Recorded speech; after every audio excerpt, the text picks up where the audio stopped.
Welcome to the English 11 Semester 1 study session for Unit 3. We're going to be talking about how to do dialogue and the rough draft that goes along with the assignment for 321 and then 331 and then 341. So it's all part of that third unit in English 11 Semester 1.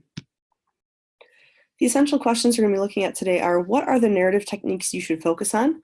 How do you actually punctuate dialogue? Why is dialogue important? And then what should the rough draft look like? So for narrative technique, what goes into a narrative, and then how is it different from other types of writing? We're going to pop over here and, sorry, going to move some stuff off my screen here so I can see. Okay, so for narrative techniques, personal narrative tells the story of connected events in the author's life. So it's told by the author. So for this writing, you're going to be writing about yourself. Authors employ certain techniques in order to create a narrative. These are called narrative techniques. So that's what we're going to be talking about right this moment. So point of view, it's going to be in a first person point of view. It's told by you. So this is one of those times where you actually get to use the words I and we and me, which is not normally how you'd write for formal essays. The dialogue, we're going to go into a little bit more in depth of how to write the dialogue, but the dialogue is a conversation between two or more people, and you want to include action. It has several benefits. So it helps readers understand a character better, it creates interest, and it also moves the story along. Pacing is how quickly or slowly an author describes a topic in their narrative. So we don't want a story to go too slowly because it becomes boring. But if you're making your story go too quickly, then it ends up sometimes not being explained correctly and people end up a little bit confused. So descriptive writing or imagery, as you see up here, is a good representation of a person, place, or object. You're trying to write about the five senses to make people feel like they're more involved in the story. So you're trying to decide, what do you want the reader to see in their mind? So the stuff in purple up here is a little imagery. A forest fire is making its way along the tinderbox ridges above them, flaring and shimmering against the overcast, like the northern lights. Cold as it was, he stood there a long time. The color of it moved something in him, long forgotten. So it's just giving you this idea of what this picture is that the author wants you to have in your head. Reflection is defined as serious thought or consideration of past or current events. So what, as the narrator, are you thinking about happening during the story? Is there a lesson you want this person who's reading your story to understand? So this is narrative technique, but one of the biggest issues that I notice when I'm looking at these assignments for this unit is the actual punctuation of dialogue. There's not a lot of times that we write dialogue in the units that you do for our English classes, but this is an instance where it's really important to make sure that you're writing your dialogue correctly. So we're going to look at a couple of different things about writing dialogue, about why we include dialogue to begin with, and then how we actually punctuate it. So dialogue is what happens when two or more characters speak to one another. We experience dialogue all the time in our everyday lives. That's just when we're talking back and forth with any person. Here's some dialogue you might have heard today. Hey dude, how are you? I'm really good, you? Good, thanks. Gotta go to language arts though. Ugh. Nobody would say that, right? Of course, this dialogue is important. If we didn't say hello and ask people how they're doing, we might lose a lot of friends. But in a story, long scenes of this daily dialogue end up being boring because nobody wants to just read that kind of dialogue. Oops, sorry. Readers want to experience something outside of their everyday experience. So they want to hear characters make interesting or exciting declarations, or challenge each other, or reveal the whereabouts of hidden treasure, or really anything interesting. Dialogue in a story should do one, if not all, of the following things. It should move the story forward. It should increase the tension, like the stress you're feeling while you're reading it, or help to define characters. Dialogue that moves your story forward this is an example here. The phone rang and Jerry picks it up. Hello? There was a moment of silence on the other end. Then, Jerry? Is this Jerry Simmons? Yes. Who's this? Jerry asked. Jerry. The other man paused. Jerry could hear him take a deep breath. Jerry, my name is Dave. I'm your brother. I don't have a brother, Jerry said, losing his patience. My family died years ago. Not your whole family, Dave said. So we know that we need to know who Dave is, right? And how he finds Jerry. This creates this tension, this feeling like we want to find out what happens. The discovery of long-lost siblings is definitely going to move your story forward, right? It's going to make your story interesting. Now, our personal narratives might not have these types of dialogue. you might not be finding long lost relatives, but you do want to make sure you're trying to move your story forward with what you're writing. You don't just want to throw in like, hey, how's it going? Just because you have to include dialogue. Okay, so dialogue that's increasing tension. Dave, Jerry shouted, we've got to get away from here. The building's going to blow. We've got to go back, Dave screamed. Why? Dave pointed at the roof. Because Susan's still up there. Right, so you're creating tension with that. Talk about tense. Are Dave and Jerry going to save Susan? It's a matter of life and death here, and this little exchange has us wanting more information.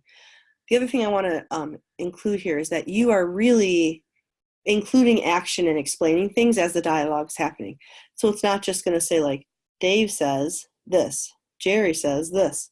They're explaining things that are happening while they're talking. Okay, so this is dialogue defining characters. What up, G-Dog? Mark said. You got a table for one? I'm starved. The waiter looked up to see Mark. Good morning to you, young man. Welcome to our fine establishment. I've been playing rock band for 40 hours straight. I need like 10 sandwiches, Mark exclaimed. I am so sorry, but I'm going to have to ask you to keep your voice down if we are to provide you with the 10 sandwiches you requested, Greg said. Excuse me. Obviously, Mark and the waiter are two very different people, and you can tell that by the way they talk. So, it's likely Mark is younger than the waiter, and he's clearly more hip and excitable. The waiter, on the other hand, is more formal and doesn't know the first thing about youth culture. He hasn't even heard of rock band. In just a few seconds of dialogue, the audience finds out a lot about these characters and how they relate to one another. Okay, dude, totally. In your story, you might think about ways an accent, some slang, or funny quirks of speech can really work to enhance and define your characters. A character that says shiver me timbers all the time is certainly a different person than a character that says dude, totally. So think about what you're trying to portray with your dialogue and make sure that you're using the dialogue correctly in order to do that. So we are going to, instead of going through here, we're going to actually skip over to this one about how we write dialogue and how we punctuate dialogue. So when you write and revise, you need to make sure you punctuate it correctly so that your readers can actually see who it is that's talking.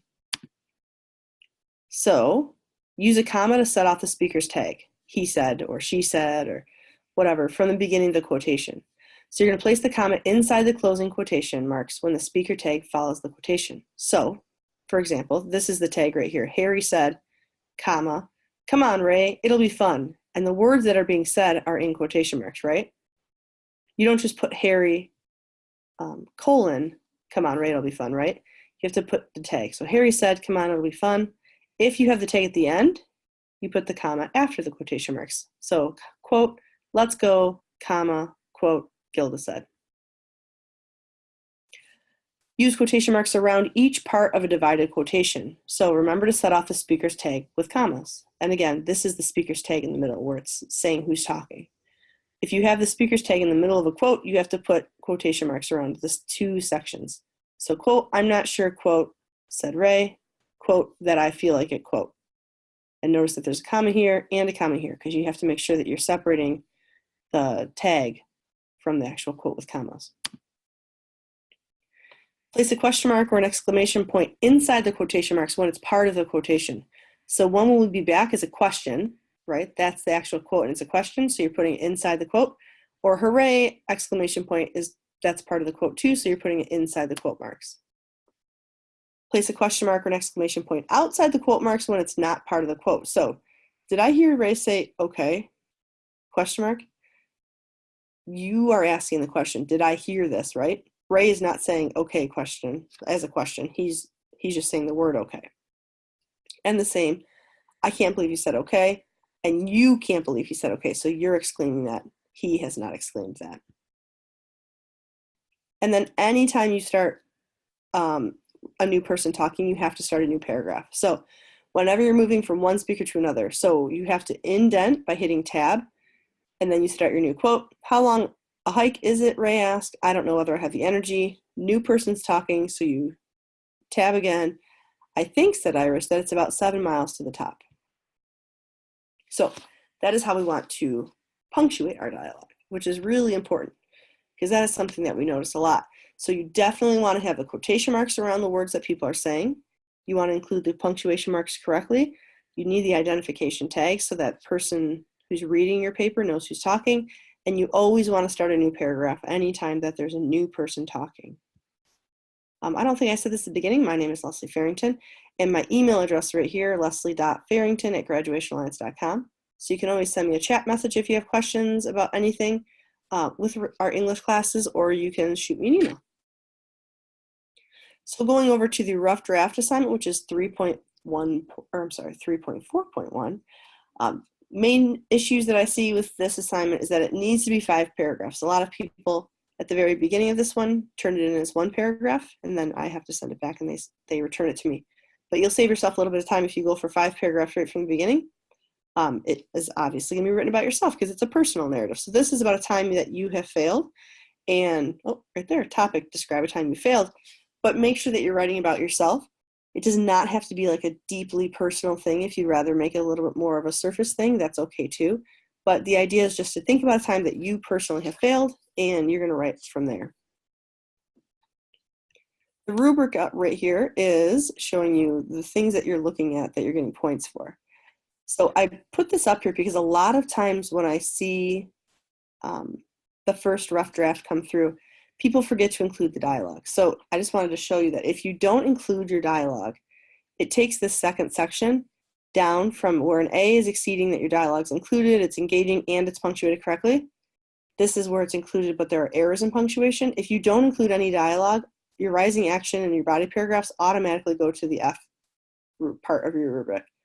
So you really want to make sure you're including dialogue. Give it your best shot. If you need help with how to format it, you can always, send me a message or an email and ask for help, or you can go on to my website and check out Punctuating Dialogue, but just make sure that you at least give it a shot. Okay, so for the intro paragraph, the exposition begins with an engaging hook and a thesis reflecting the prompt. The topic needs to be engaging, unique, and narrow enough for a narrative essay. So make sure you're not trying to write about this broad, huge topic that you can never possibly cover in a 5-paragraph essay. So the example I'm giving you is a swing and a miss. My best friend Katie and I were trying out for the softball team. We planned on trying out together, getting on the team together, and having an awesome time together. We didn't plan on one of us failing miserably. I've never claimed to be a baseball prodigy. I didn't have any exceptional skill. I had only 2 years of Pee Wee softball under my belt. The arrogance of youth told me this didn't matter and I would make it anyway. I was wrong. So this is just trying to suck you in to make you want to read the rest of the story. And it's kind of like giving you some information about what I'm going to be writing about. So the rising action is body paragraphs 1 and 2, and then the climax is in the 3rd body paragraph. So the first 2 paragraphs are going to describe in detail what's happening, how the action is rising, giving us all the background information. The writing should be interesting. There should be topic sentences that are clear. There should be dialogue in this section. Okay, and then your climax is your 3rd body paragraph, and this is going to describe the climax of the story where the writing is exciting, interesting, and stuff's going to, there's going to be the turning point. So for example, I'm just showing you some dialogue here. For body paragraphs 1 and 2, I would talk about describing tryouts, which did not go well, and how I was feeling during that week where I had to keep going to these tryouts and I was not doing a good job.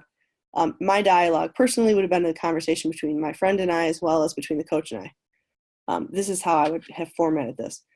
"I've got it," I yelled as I ran toward the ball. It sailed past me, hitting the ground behind me. I turned and looked at my friend, red in the face. Now, because I was talking, I have an indent here, right? But then she's talking, so I have to hit tab again. "Maybe not quite," she said, laughing. "Let me get it next time." So because she's now talking, I have to hit indent here.